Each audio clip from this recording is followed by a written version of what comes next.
Hello বন্ধুরা, নমস্কার। আশা করছি সবাই ভালো আছো আর আমিও ভালো আছি। তো আজকে চলে আসছি আমার ভূষণের বাসায় যে নারায়ণ পুজো হয়েছিল, তার আমরা সবাই মিলে কীভাবে ঠাকুরের আয়োজন করেছিলাম নারায়ণ ঠাকুরের জন্য তার ভিডিও নিয়ে।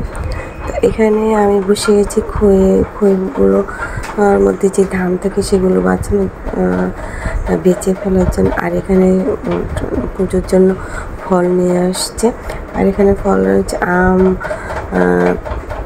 আপেল, আনারস আর অনেক রকমের ফল এনেছে। ফুল এখানে রেখেছে, দুধ, বেলপাতা, ডাব, নারকেল, কলা, এগুলো সব এনে রেখেছে। আর ওখানে বোন ঘটগুলো সুন্দর করে মেজে একটা থালাতে রেখেছে। আর এখানে বোন ঘরের যে পুজো ছিল সে পুজো দিচ্ছে। আর পাশে আমি বসে বসে খইগুলো বেচতেছিলাম। তো আমাদের খইটি বাঁচা হয়ে গেছে, বোনেরও ঘরের পুজো হয়ে গেছে। তো এটা হলো আমার বোনের যা। তো দিদি এখানে এসে ফল কাটতেছে, আর ঠাকুরের জন্য যে ফলের থালি থাকে সেগুলো ফল দিয়ে সুন্দর করে সাজাচ্ছে। আর এখানে বোন বসে বসে ফুল, বেলপাতা, আড্ডা পাতা এগুলো সুন্দর করে যা ঠাকুরের যাবতীয় জিনিস লাগবে সবগুলো বোন সুন্দর করে গুছিয়ে রাখছে কর্তা আসার জন্য। কারণ কর্তা আসার পর এগুলো করার আমাদের সময় থাকবে না। আর কর্তা আমাদের এসে যখন আমরা পুজোর কাজ শুরু করেছিলাম, কর্তা আসার সময় তখন বেশি ছিল না। তো আমরা এক একজনে মিলে এক একটা করে কর্তা আসার আগে আমরা অলরেডি সব কাজ সুন্দর করে সেরে ফেলেছি। তো এখানে দিদি ফল কাটতেছে, সুন্দর করে সাজাচ্ছে। আর ওখানে একটা বলেতে দুধ রাখা আছে ঠাকুরের আসনে দেওয়ার জন্য।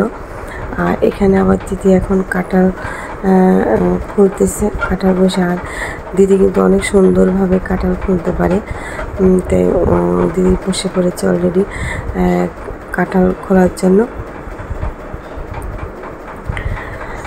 আর আমাদের অলরেডি ঠাকুরের যে থালা ছিল, আসন ছিল, সেগুলো অলরেডি সুন্দর করে ফল দিয়ে আমাদের সাজানো হয়ে গেছে। তো এখন বোন আবার আমার রান্নাঘরে চলে আসছে এখানে খইয়ের রুটি বানার জন্য। তো আমার বোনেরও খইয়ের পাক অলরেডি হয়ে গেছে। তো এখানে বোন সুন্দর করে একটা থালাতে নিয়ে সুন্দর করে এখন ডিজাইন করে উপরে উঠিয়ে খইয়ের রুটিগুলো দিচ্ছে।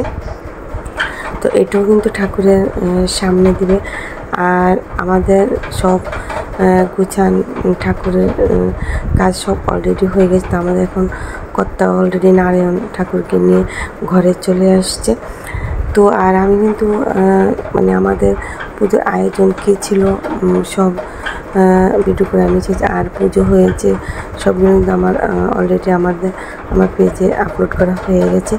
আর আমাদের যে জোগাড় করার যেগুলো ছিল আমরা অলরেডি সেগুলো করে ফেলছি। আর যেগুলো নাকি এসে ঠাকুর কর্তা করবে সেগুলো এখন ঠাকুর করতে করে ফেলতেছে। আর এখানে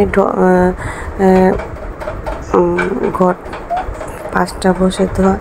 তো এখন অলরেডি ঠাকুর কর্তা 5টা ঘট বসাচ্ছে। এক এক করে 5টা ঘট বসানো আমাদের হয়ে গেছে। কর্তার যেগুলো জোগাড় করার ছিল সেগুলো কর্তা আস্তে আস্তে করতেছে। আর এখানে বোন আমার মোমবাতি আগরবাতি ধরিয়ে দিয়েছে ঠাকুরের সামনে। আর এখানে 2টা আড্ডা পাতা নিয়েছে, এর মধ্যে সুজি এবং কলা দিয়ে সুন্দর করে সাজিয়ে ঠাকুরের সামনে দিবে। আর আসলে এবং নারায়ণ পুজো, তো নারায়ণ পুজোতে আমাদের এগুলো দিতে হয় জানি না, হয়তো এক এক দেশে এক একবার দেয়, কিন্তু আমাদের দেশে এভাবেই নারায়ণ পুজো সাজায়। আমার মনে হয় সবাই একই রকম হবে। তো সব মিলিয়ে আমাদের ওই দিনকেও নারায়ণ পুজোর দিন আমাদের দিনটা অনেক ভালোভাবে কেটেছে। আর সুন্দর করে আমাদের সব কাজ হয়ে গেছে। আর তো এখানে কত সব কিছু সাজিয়ে টাজিয়ে আমাদের অলরেডি কত পুজোর মধ্যে বসে যাবে। আর এখানে ফুল টুল দিয়ে সুন্দর করে সাজিয়ে বসে গেছে। আর এখানে ধূপকাঠি, মোমবাতি, প্রদীপ সব জ্বালিয়ে দিয়েছি পুজোর সামনে। তো আশা করছি আপনারা সবাই আমার পুজোর ভিডিও দেখেছেন, সবারই ভালো লেগেছে। আশা করছি এটাও সবার কাছে ভালো লাগবে ভিডিওটা। তো আমি আমার ভয়েসটা এখানে শেষ করছি। আপনার সবাই ভালো থাকবেন, সুস্থ থাকবেন, টাটা।